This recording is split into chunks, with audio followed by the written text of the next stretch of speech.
안녕하십니까. SPM 리서치의 김영주입니다. 인플레이션 데이터가 PPI까지 나왔죠. GS CPI부터 시작해서 PPI까지 왔으니까 어느 정도 한 사이클은 돌았다 이렇게 볼 수가 있겠죠. 물론 PCPI 지표 기다려야 될 텐데 PCPI도 그렇게 큰 기대를 하기는 어려운 상황이다 이렇게 생각이 됩니다.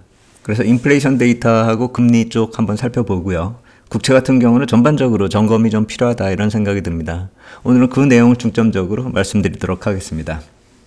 먼저 최근에 나온 PPI 지표 보면은 이런 식으로 표시가 되죠. 전달 대비 수치가 나온 것이 위의 표고요.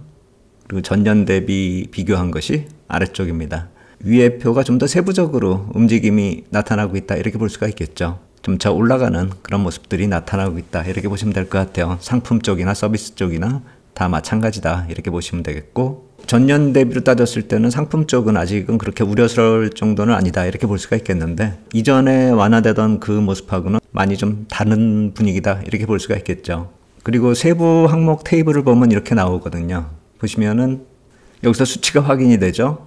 전년 대비 0.9 그리고 0.3 전달 대비 0.3 이런 식으로 보시면 되겠고, 제가 PPI 볼 때는 이 정도 선까지 보는데 최근에 댓글로 세부 내용을 좀 살펴봐야 될 것이다 이렇게 조언을 주신 분이 계시잖아요. 그래서 오늘은 조금 더 깊이 들어가서 말씀 주셨던 헬스케어 쪽 이쪽을 좀 살펴봤습니다. 상대적으로 좀 높은 수치가 나오고 있는 게 확인이 됩니다. 아마도 이쪽을 봐야 된다라고 말씀하신 이유가 PCPI 쪽에는 이쪽 부분이 또 영향을 줄 테니까, 그리고 주거비가 CPI 쪽에 비중이 큰데 PCPI 쪽에는 비중이 적으니까 좀 긍정적일 수 있지 않을까라는 그런 기대가 아직도 남아있긴 있는데, 그거에 비하면은 헬스케어 쪽도 안 좋기 때문에 그렇다면 PCPI 쪽에 중립적으로 영향을 미치는 게 아닌가. 한마디로 PCPI 쪽을 놓고 봤을 때 주거비 쪽은 상대적으로 안정이 될 수 있어도 헬스케어 쪽은 부담이 더 커지는 그런 모습이기 때문에 CPI보다 좀 개선될 수 있다라는 그런 기대감, 어느 정도 접어야 되는 게 아니냐 이렇게 볼 수도 있겠죠. 수치가 좀 나와 봐야 알 수가 있겠는데 너무 큰 기대는 좀 힘들 것 같다라는 생각이 듭니다. 그래서 이번 달에 나타난 인플레이션 지표는 좀 안 좋다. 그리고 전체적으로 인플레이션 상황 자체도 안 좋아진 그런 모습이 나타나고 있다 이렇게 볼 수가 있겠는데, 계절성 요인 뭐 이런 얘기 또 나오고 있잖아요. 근데 저는 데이터를 볼 때 데이터 있는 그대로 보는 게 맞다라는 말씀을 또 드리고 싶은 게, 그런 변동 요인을 다 감안한다면 데이터가 없는 거나 마찬가지이기 때문에 있는 데이터 그대로 반영한 다음에 향후에 개선될 수 있는 가능성에 대해서 생각하는 것이 낫지 않을까 그렇게 생각이 됩니다. 이번 달 나온 데이터 안 좋고 인플레이션 지표 안 좋아지고 있다 이렇게 정리를 하는 게 정확한 그런 판단이 아닐까 이런 생각이 듭니다. 다음 달에 나오는 지표가 개선될 가능성에 대해서는 전체적으로 데이터를 구성하는 환경 요인들도 생각하면서 계속 점검해야 된다 이런 생각이 듭니다. 그리고 상품 쪽에서의 불안감도 있다 이 말씀들 주시고 있는데, 크루드 오일 보면은 좀 반등이 나오고 있는 건 사실입니다. 연말에 67불 정도 저점을 기록하고 이제 78불 정도까지 올라온 그런 모습이죠. 근데 저는 이 크루드 오일 볼 때 이것도 같이 봐야 된다라고 봐요. 미국의 원유 재고 중에서 SPR이 변동되는 것, 이것도 한번 제가 계속 같이 점검을 하면서 이해할 필요가 있다라고 말씀을 드리고 있는데, 제가 GS CPI 지표 나올 때 이 얘기도 같이 말씀을 드린다고 했는데 집계되는 것이 약간 좀 시차가 있었기 때문에 지금 말씀드리도록 하겠습니다. 보시면은 전략 비축류 SPR이 조금씩 반등하고 있잖아요. 물론 이러한 SPR 재고를 늘리고 있기 때문에 유가에 반영이 된다 이런 식의 해석도 나오고 있는데, 그 변동하는 양 자체가 그렇게 크지가 않아요. 여기 보시면은 저점을 기록했었던 게 작년 7월 7일에 3억 4,675만 배럴, 그리고 지금 저점 기록하고 늘어나는 게 그 이후로 도대체 몇 달입니까 이게. 7개월 동안 1,200만 배럴, 비율로 따져보면 미미한 수준이죠. 여기 이렇게 폭포수처럼 쏟아졌던 그거에 비교하면은 반등폭이 별로 그렇게 크지가 않은 것이고, 팬데믹 당시에 갑자기 유가가 올랐었던 그때 이 전략 비축류를 많이 팔아가지고 평균 단가가 배럴당 95불 정도 추산이 되고 있어요. 그렇게 팔았고 이제부터 좀 늘릴 수도 있는 그런 단가까지 왔는데 저점을 기록하고 있는 그런 상황이니까요. 근데 별로 늘리질 않고 있어요. 사실 우리가 SPR 하면은 말 그대로 전략적으로 비축을 해놓는 그 양인데 어쩌면 이미 수출국으로 변했기 때문에 SPR을 구축하는 것도 약간 상충되는 그런 논리가 있을 수 있다라고는 생각이 드는데, 말 그대로 전략 비축류이기 때문에 비상시를 대비한다는 차원에서 보면은 이것이 어느 정도 변동이 될 수 있는지, 이것이 변동되는 추이가 오일 시장 쪽으로 어느 정도의 시그널을 줄 수 있다라는 생각이 듭니다. 그래서 SPR을 계속 점검을 해보자, 이 말씀을 드리는 것인데, 여기서 최근에 좀 늘어나고 있는 그런 추세를 감안한다면 SPR 자체가 최근의 흐름에 대해서 시그널을 주고 있는 거는 어느 정도 가능성이 있다, 이렇게 생각이 됩니다. 유가가 어느 정도 저점 가능성이 높아졌다, 이렇게 볼 수가 있는 것이고, 그렇다면 이 문제 역시 마찬가지로 인플레이션 차원에서 놓고 보면 리스크 요인이다, 이렇게 봐야 되겠죠. 주봉으로 살펴보면서 SPR을 놓고 한번 가격대별로 생각을 해본다면, 주봉으로 보면서 SPR이 주는 가격대별 시그널을 한번 생각해 본다면 이렇게 표시할 수 있죠. 여기가 쏟아부었었던 매도 평균 단가, 그리고 SPR을 다시 모으려고 했었던 최근의 가격대, 이렇게 놓고 볼 수가 있겠죠. 하단과 상단, 이 정도로 보면 될 것 같아요. 만약에 지금이 바닥을 치고 올라가는 초기 단계로 볼 것인가, 아니면 계속 원유를 생산하고 수출하고 있는 그런 상황이기 때문에 미국 쪽의 수요가 중동 쪽을 자극하지 않는다는 그런 전제를 깔면 아래쪽에서 계속 움직일 수도 있는 그런 상황인데, 저점을 다졌다라는 차원에서 놓고 보면 인플레이션 차원에서는 좋은 소식이다, 이렇게 볼 수가 없는 것이죠.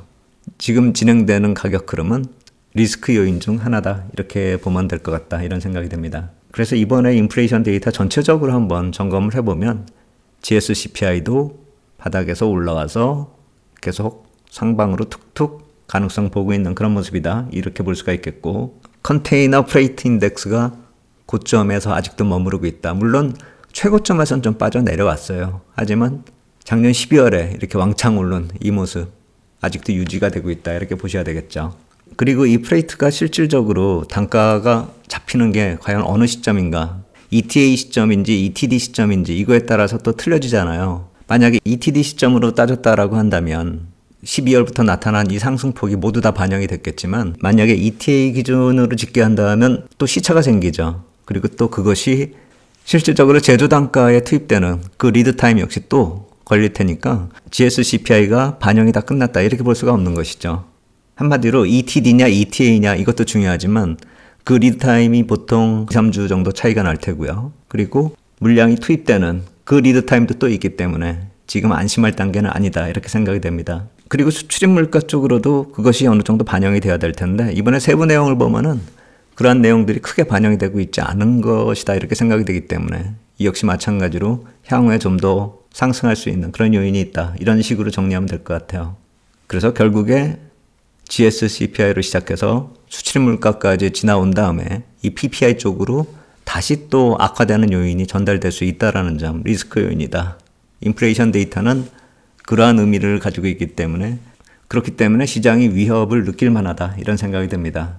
그래서 결국에는 우리가 기다리고 있는 PCPI 지표 과연 어떻게 나올까, 이렇게 생각을 해봐야 될 텐데, 이 붉은색 선이 헤드라인이고 푸른색 선은 음식하고 에너지를 제외한 것이고요. 그래서 전체적으로 이렇게 옆으로 갈 수 있었던 요인이 음식하고 에너지가 약세를 보였기 때문이다. 이걸 감안한다면 최근에 반등을 보이고 있는 상품 시장 쪽, 그리고 운임 감안해서 또 자극성 요인이 있다라는 점을 감안했을 때, 그리고 최근에 확인된 헬스케어 쪽에서 나타난 그런 인플레이션 자극 요인을 감안한다면 향후를 놓고 봤을 때 옆으로 가고 있는 이 모습이 PCPI 자체도 반전될 수 있다라는 점 생각해 봐야 될 것 같아요. 그래서 그러한 요인들이 이 페더럴 펀드 레이트 쪽으로 어떻게 영향을 미칠지 그것도 한번 생각을 해봐야 되겠죠. 테일러 룰 같은 경우 제가 말씀을 드렸어요. 최근에 나온 지표가 3.69에서 4.64 이 레인지다. 그러면 평균적으로 중간값을 놓고 봤을 때 4.165 정도 나오잖아요. 그렇다면 페더럴 펀드 레이트 4에서 4.25 이렇게 볼 수가 있는 것이죠. 근데 이게 조금 더 악화될 요인들이 많다. 이쪽에 투입되는 그 지표들이 고용지표 투입되고 GDP 성장률, 인플레이션 데이터들이 이쪽으로 다 투입되기 때문에 한 번 정도 더 이렇게 튀어오를 가능성이 크다, 이렇게 봐야 되겠죠. 그러면 3월에 이게 집계될 때는 4.2에서 4.5로 잡힐 수가 있는 것이고, 4.2에서 4.5 페더럴 펀드 레이트가 과연 시기적으로 언제 도달할까, 이걸 생각해 본다면 현재 CME 패드 지표를 놓고 봤을 때 올해 말입니다. 올해 말 12월 FOMC 회의 때 페더럴 펀드 레이트가 4.25에서 4.5 갈 확률이 33%. 전체적으로 그 이하로 갈 확률 다 합하면 절반 정도의 가능성을 가지고 있다. 이렇게 볼 수가 있는 거거든요. 그렇다면 우리가 여기서 금리 흐름에 대해서 생각을 잘 해봐야 될 것 같아요. 이게 4.25에서 4.5 내려간다라고 하면 10년물 금리가 보통 80에서 100bp 더 아래로 내려가기 때문에 최선으로 생각을 하면 3.25까지도 내려갈 수 있다. 이렇게 생각할 일일까? 한번 생각을 해보셔야 돼요. 제가 전에도 말씀을 드렸듯이 페더럴 펀드 레이트하고 10년물 국채 금리 상관관계를 놓고 봤을 때 초기에는 그렇게 선반영이 빨리 내려와요. 2019년의 흐름 한번 생각해보면 페더럴 펀드 레이트 꺾이기 이전부터 하락이 시작이 돼서 10년물 국채 금리가요. 실질적으로 페더럴 펀드 레이트 바닥이 형성이 될 때는 그 이전에 저점을 치고 올라가기 시작하죠. 그렇다면 이번에는 언제까지로 그걸 봐야 될까? 이것도 한번 생각해 보셔야죠. 그렇다면 2019년에 이때 시작됐었던 페더럴 펀드 레이트가 내려갔었던 그 모습, 그것을 선행해서 10년물 국채 금리가 빠르게 내려왔잖아요. 그리고 바닥을 형성하기 이전에 바닥치고 10년물 국채 금리가 먼저 올라갔잖아요. 그러면 이번에 올해에 저점을 만드는 12월에 425, 450bp 이 기준으로 대응 전략을 세워야 된다 이렇게 생각이 되는데, 만약에 425, 450이 이러한 저점을 형성하는 거라면 이렇게 내려와서 이 정도에서 저점을 형성하고 기준금리가 안 변화하다가 위로 갈까 내려갈까 이런 식으로 고민이 시작된다라고 한다면, 사실 팬데믹 직전에 2020년 직전에 요때는 이렇게 내려갈 생각이 아니었어요. 원래 이거 기준금리를 제로를 만들었기 때문에 따라 내려온 것 뿐이에요. 여기서 다시 올라가야 되느냐 말아야 되느냐는 실질적으로 2%대에서 고민을 하고 있었던 때란 말입니다. 그렇다면 이번에도 그럴 가능성도 생각을 해보셔야 돼요. 올해 말에 425, 450 여기까지 내려간다. 만약 그렇게 내려간다. 기준금리가 내려간다. 이렇게 놓고 봤을 때 여기서 얘가 붉은색 10년물 국채금리가 고민을 할 수가 있다라는 그 가능성도 생각해 보셔야 돼요. 이게 페더럴 펀드 레이트가 이렇게 내려갔기 때문에 100bp가 확 내려가서 여기 325, 350 여기까지 내려간다. 이렇게 전략을 세울 때가 아니라는 것이죠. 2019년도 생각해 보셔야 된다는 거예요. 그래서 425, 450bp 이 상향된 레인지도 한번 대비할 필요가 있다. 이런 생각이 드는 거예요. 어쩌면 이번에 내려갔었던 375bp 그 10년물 금리가 이미 저점을 친 것일 수도 있다라는 생각이 듭니다. 이게 무슨 다시 전고점을 넘어간다 이런 공포스러운 얘기를 하자는 게 아니라 금리와 인플레이션의 관계를 놓고 봤을 때는 그렇게 볼 수밖에 없는 것이고, 또 하나 대선 결과가 나와요. 그렇게 되면은 인플레이션이 더 자극될 요인들도 있다 이렇게 보셔야 되겠죠. 트럼프 대통령이 초반에 나왔을 때 금리가 어떻게 변동됐는지 그것도 한번 좀 생각해 보셔야 돼요. 시장 자체가 판이 바뀌는 그 상황이 올 수가 있다라는 것이죠. 제가 트럼프 대통령이 될 가능성이 크다 이 말씀을 드리는 것이 아니라 이런 대선이 있기 때문에 올해 말 이후의 금리는 사실 전망이 불가능하다. 이 관점에서 놓고 본다면 페더럴 펀드 레이트가 올해 말에 425, 450 기준으로 우리가 대응 전략도 한번 생각해 봐야 된다는 것이고, 그렇다라고 본다면 무조건 금리가 선행해서 내려갈 확률로 생각해 볼 때는 아니다. 이 말씀 드린 것입니다. 앞으로도 계속 이 고민은 좀 필요할 것이고, 인플레이션 데이터가 어떻게 나오는지에 따라서 이 목표도 틀려질 것이기 때문에 인플레이션 데이터가 얼마나 더 중요해질지 그것에 따라서 시장이 변동성이 상당히 커질 수 있다는 점도 생각해 봐야 될 것입니다. 그리고 제가 말씀드린 글로벌 유동성이 개선된다 이 얘기는 그것이 개선되면 금리가 인하될 것이다 이 얘기 말씀을 드리는 게 아니에요. 금리는 앞으로도 정책하고 연동이 될 것이고 인플레이션 데이터하고 연동이 될 것이기 때문에 만약에 글로벌 유동성이 살아난다라고 했을 때 그것이 국채시장 쪽으로 영향을 주는 그 영향은 그다지 크지 않을 수가 있어요. 다른 관점에서 생각해 보셔야 된다는 겁니다. 예전에 글로벌 유동성하고 이제부터는 좀 틀려질 거예요. 그리고 또 추가적으로 하나 더 말씀드리겠습니다. 제가 보통 상업용 부동산 쪽 얘기할 때 ETF로 탄광 속에 카나리아 하나 잡는다라고 하면 KRE 말씀드렸었잖아요. 지역은행 ETF요. 근데 리츠 ETF도 한번 생각해 보셔야 된다라는 생각이 들어요. 실적들 집계가 되고 있잖아요, 지금. 이 보시면은 XLRE 이거는 자산 구성이 리츠 펀드로 구성된 그런 ETF잖아요.